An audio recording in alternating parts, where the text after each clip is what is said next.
going on, everybody? I'm Josh Douglas, SCHEELS Fishing Pro, and today I'm breaking down forward sonar. What is forward sonar? What's with all the buzz in fishing? Well, there's no doubt in the last couple decades, fishing electronics has boomed. What started with traditional sonar, then went to mapping. Now we were able to see the bottom, maybe even see some fish as we went over it in real time. But we're looking at a delay. Then came contour lines and mapping. Now we can figure out what's off the bank, what we're not seeing with our eyes, what's under the water, where are the contour, where are the current breaks, where's the rock piles, where's the vegetation in the spawning bays. After that, then came a need for side imaging. You know, now we need to find their houses, where do they live, how big are the schools, what's the bottom look like, is it hard, is it sand, is it soft, and of course 360 view. Now we want to see everything in front of us, but we're still always working in the past. We're seeing everything as a freeze frame. Now, over the last couple years, not only have electronics changed the game, but they've literally revolutionized the way that we are actually pursuing fish by seeing a real-time image of what is coming ahead of you. Whether you use a turret or you use it like I do off the foot of my trolling motor, using my foot pedal on my trolling motor to turn the head of the trolling motor to see what's coming up in front of me, to not only see fish, of course, but see my bait, see the environment. Is it alive?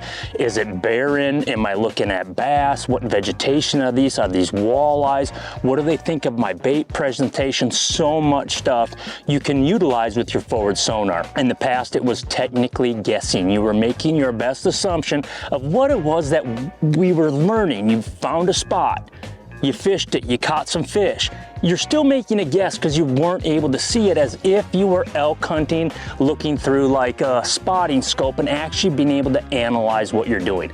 That's why I love forward sonar. Not just, you know, putting a bait on the fish. Sure, that stuff can be fun, but it's all the other stuff, all the learning that I've done over the last just couple years as opposed to the 20 years before that has been astronomical. Of course, I use forward sonar, in my case a Garmin, but whether you're using Garmin, Lowrance, Humminbird, whatever fits you, they're all relatively the same. Of course, I'm using that in my tournament competition right from when I leave the dock. Running around, idling some water, turning around and seeing, does this area have an environment? That's first and foremost. Do I see bait fish? Do I see vegetation? Do I see fish holding? Do I see big fish? How do they react to my bait? And then of course, what kind of fish are they that I'm actually attacking? After that, then I come up with my game plan. And of course, I'm going to utilize my forward sonar to try to make sure I'm using the most precise casts and also be able to change lures as fish show me their mood, whether I'm in a tournament or fishing guiding out on Lake Mille Lacs. Every day, fish are just a little different. I don't want the same thing to eat out every day, and they don't either. And you can tell by their body, how they move, their movements under the water, whether or not maybe just a little color change might get it, or maybe it's a whole new presentation altogether. Speaking of presentations, let's get into that. Basically, I've used a forward sonar, as I said, a ton of different ways for almost every bait imaginable. You can easily shoot out to 100 feet no matter which of the 3 brands that you're using. And what fits your style, that's going to be a personal position for you.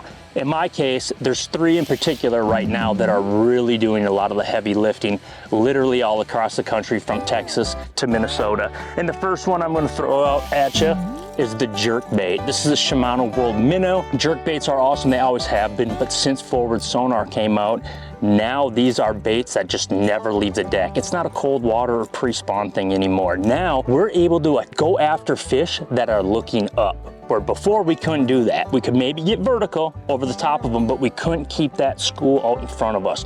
So a jerk bait, an awesome bait that's going to stay high in the water column and get those fish to move up. And when they're curious and they're looking at the bait, couple snaps real quick and try to trigger that bite. Definitely a jerk bait for forward sonar. Next, the minnow. In this case right here, this is the Z-Man graph shads. I've been out throwing it all day today. Awesome little minnow. This is the 3/16 model. Of course, this will all pair from my, if I might be using something small like this, all the way up to like a 7-inch Z-Man scented shads with a bigger jig head.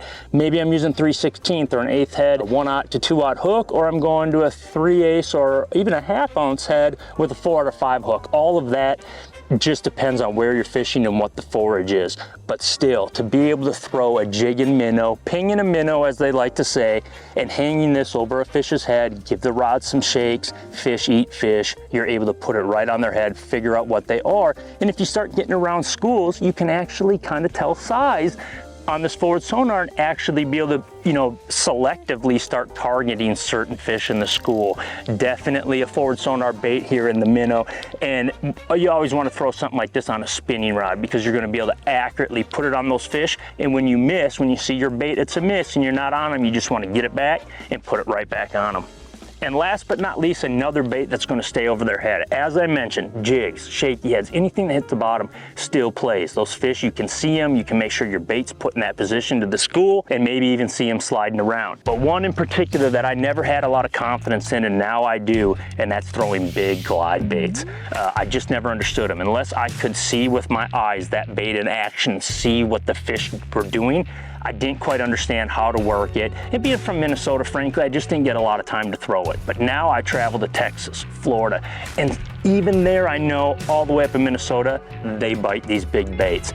And some of these baits can get quite expensive, so forward sonar can pay for itself right there, and being able to keep an eye on your bait underneath the water and see those reactions and pull the biggest fish out of the school by throwing the biggest bait to them. So that's my third bait. Those are the three baits that I definitely, while you're learning, and for sure a drop shot.